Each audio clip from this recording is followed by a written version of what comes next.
Welcome to Life Point TV. I'm Pastor Del Phillips, your host for Life Point, your path to real life. We are in a study from the 8th chapter of the book of Deuteronomy. So I want you to go there with me quickly. And let me just review Deuteronomy chapter 8, verse 1. All the commandments which I command thee this day. Remember that this day. What day? This day shall ye observe to do, that ye may live and multiply and go in and possess the land which the Lord sware unto your fathers. We are dealing with the commandments of life. The commandments of life. Let me refresh our understanding. Many people believe that the oral commandments that God gave to Moses on Mount Sinai were in reality condemnations against humankind. In other words, God set forth laws knowing that we would not be able to fulfill them, and that would give him justification, or for some who would think to call it an excuse to obliterate us, to destroy us, to condemn us. It is quite the contrary, quite the opposite. God gave his oral commands to Moses, who then passed them on to the people of God, to the chosen seed of God, so that they could live. The same truth and principle that we see written here today concerning them applies to us in present day. God gives us his commands not to destroy us, but so that we might have life. Look at what it says here clearly. I want you to observe and to do my commandments so that you might live, have life. God's commandments, his instructions, are practical instructions to teach us how to live.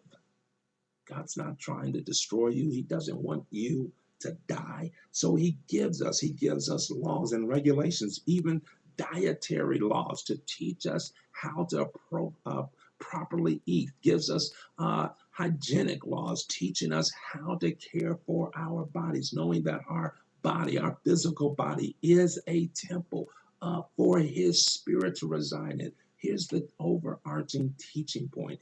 God is not trying to give his commandments to create a reason for him to destroy us.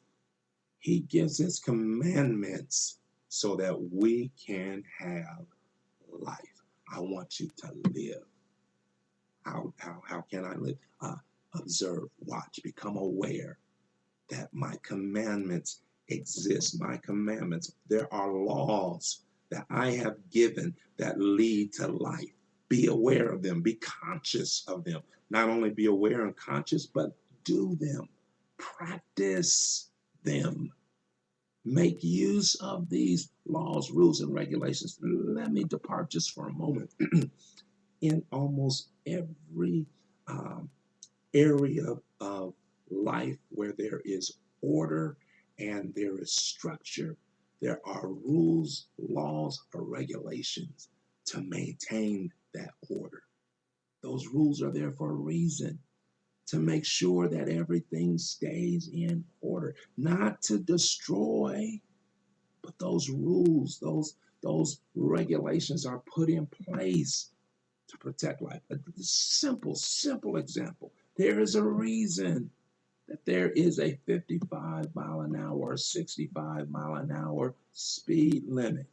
Do you think the greater, the purer objective is just so that they can catch you and I speeding and process a speeding ticket? No, the base consciousness, our intent of having the laws for how fast you can drive in certain zones, and even more specifically in certain zones at certain times of the day. You can only drive this fast because now this is a school zone. Why? Because we want to protect the lives of these little babies that are trying to get across the street. They're not looking for an opportunity to give you a ticket. But trust me, you don't follow those laws, then you will suffer that consequence. But by obeying the law, there is a preservation of life. It is as true in our natural world as it has been true in this spiritual world, in the biblical world.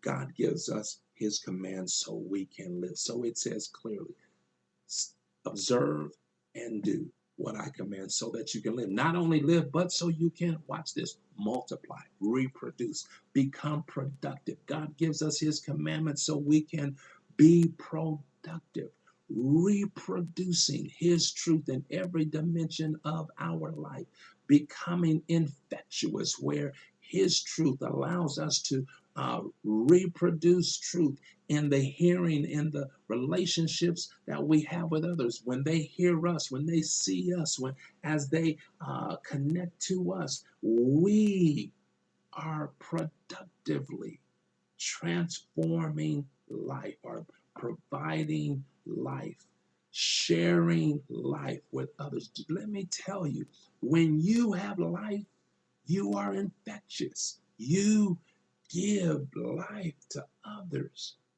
When you're down and depressed and disturbed, you are infectious.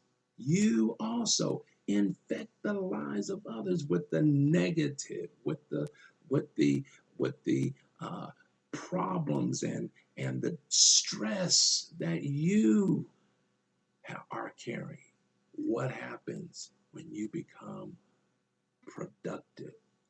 Your life becomes productive, producing, reproducing life, keeping God's commands, observing and doing God's commands allows us to multiply, not just to live, but to multiply and then go in. All right, we're going to deal with the going in part in our next teaching. Don't you miss it. This is Pastor Del Phillips encouraging you to stay on the path that leads to real life.